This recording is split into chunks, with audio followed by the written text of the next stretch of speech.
more can I say? Top Billin.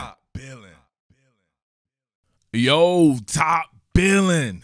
All right, Top Billin. John Metchie. I cannot wait to see this kid be the unquestioned leader of that wide receiver core for the Alabama Crimson Tide. My man was doing this thing last season and quietly under the radar almost had himself a 1,000-yard season. I believe an injury towards the latter half of the season kind of slowed him down for a couple of games, but he would have easily gone over 1,000 yards. He was just shy of it here.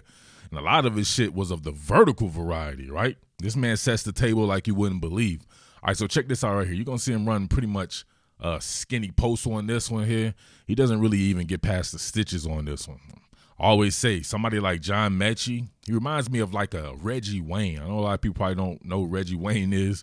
There's a lot of people I feel that watches Top Billin, but Reggie Wayne was the absolute truth, man. He's about the same size as a John Metchie, about 6 foot, 200 pounds.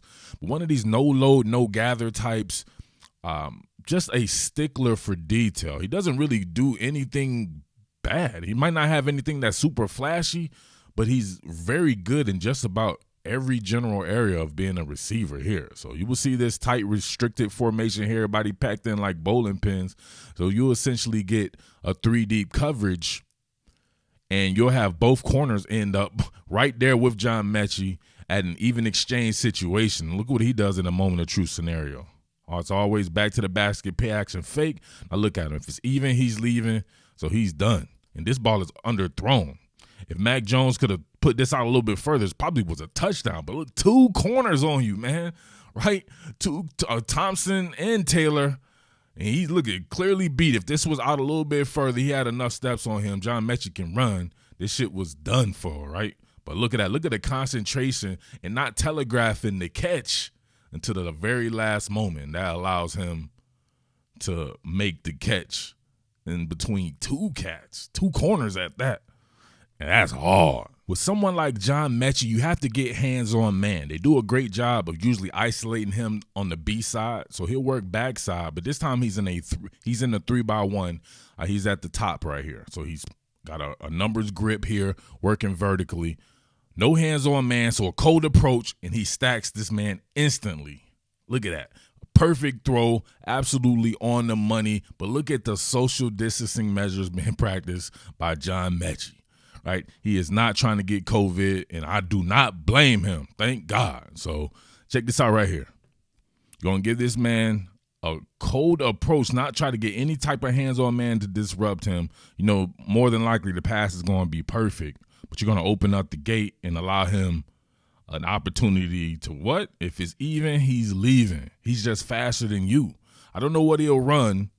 I suspect he could be a 4.47 type or whatever like that. That's fast enough. This kid's a first-round draft pick, top 15 pick if you think about the way the NFL is going right there. But that's just too easy. Look at this. I'm not sure how.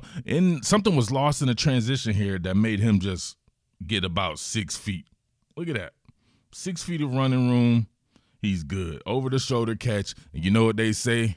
Well, you know what I say, and then they'll say too. Rack them. All right, this originally looks like it is going to be a corner route, but Metchie breaks it off and looks like some type of communication going on with Mac Jones. Nonverbal communication here. So he's working B-side, soloed off here, and this time the corner does try to get hands-on man, right? Look at that. 2-hand jam. Oh, what happened? What just happened? Come on, man. What's that shit? He tried to hold on too long. That's that vitiligo shit. What is that shit? The ball in the air too long, or you had to look or whatever. Vitiligo or vertigo? Yeah, that's that vertigo shit. Got him nauseous. Made him fertilize himself. Right? He did a whole flip. He did a front flip. He did a front flip for no reason right there. He got vertigo. Vitiligo, what's that shit? Isn't that shit Michael Jackson had? John Metchie out here giving people that shit that Michael Jackson had on his face. But come on, man. Let's go back to the beginning of this. So a 2-hand jam here. John Metchie calls out the potential rush there. Ends up being a fire zone. But John Metchie stacks him right here, then I'm not sure what happened, right? You can see him looking back right here. So it's looking like he's running to the corner where you would normally do a corner route. But Mac Jones subtly slides in the pocket and he reverses course right there. Then he loses him in transition, makes him do a flip. And you know when you do all that type of shit, you lose control of your bowel movements. So someone has to steam that man's draws, please. Boom. Too easy. He was killing Texas A&M, too. They had no answer for him. Working the slot here against 7 Banks. You got Jalen Waddle in a tight slot. He's going to run kind of a diversionary tactic here, but you can see in the quick game, stick that foot in the ground, present the numbers, get upfield. That easy for him. He's hell on wheels down the field, but the quick game work that he does just makes him pretty much uncoverable. So good luck guarding John Metchie because you can't. But look at this right here. Rhythm step just to get in rhythm, in timing with Jalen Waddle here. Shoots that. Look at the sharp angle he turns. Sharp angle, no load, no gather. Doesn't do all the hesitation type stuff, but immediately gets some really good separation here. Even with the diversionary tactic there, doesn't really do anything while Waddle just really runs by him there. But present the number, move the chains. Too easy. Can't wait to see him working with Bryce Young or whomever the quarterback is at Alabama. He should be fine because these guys, right, if you're talking about Metchie, Bolden, and all these guys, everybody always wants to talk about the guys that are coming up. But Alabama has traditionally had guys that have been prevalent before, and those guys just have their roles increased the next year. So watch out for Metchie, and I would still watch out for a guy like Slade Bolden, Xavier Williams, some of these guys that we've seen, Jaleel Billingsley, then your young pups like Javon Baker and Trayshawn Holden and JoJo Earl and Kyle Jones-Bell. Too many. All right, this one really isn't nothing. It's almost like a bell and sync here from Shaun Wade, and you got Pete Werner coming underneath here. But a simple out route right here. I'm not sure what Shaun Wade was doing, but this out route, he pushed it vertically until he had that man spun like a dreidel. Come on. Right? It's just a quick out route from inside the numbers, and this makes Shaun Wade panic, and he pulls the ripcord, just abandons technique. He's like, you know what? I'm going to run all the way upfield and turn around. Now look at this type of social distancing. Now this might be doing too much of social distancing. You don't need that much social distancing, Shaun Wade. Good Lord. But come on. That's just pitch and catch right there. Too easy. Too easy. You're going to send a boundary blitz and leave John Metchie one-on-one with a flat-footed safety, even he's leaving. Too easy. Bang. Look at the Ken Griffey over-the-head catch, too. His hands are phenomenal. His route running is phenomenal. Doesn't telegraph anything. He has some good run after the catch skills as well. Speed good. Please tell me, what can you say bad about John Metchie? All right, little yard after catch ability right here on this quick slant. Boom. A triumvirate of defenders right here.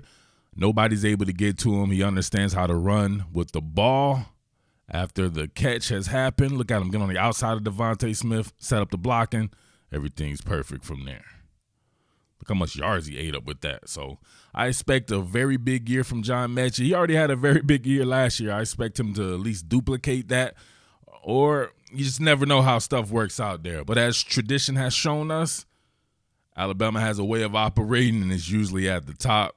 So John Metchie is definitely a great player for any new quarterback to have at his disposal, especially with all those weapons, the guys who will be on the offensive line, the running backs, everything you can think of. The Alabama offense next year should be special, but next year could be the year where the defense steps up and makes it an even exchange situation, whereas the offense has been carrying the team for the last couple of seasons.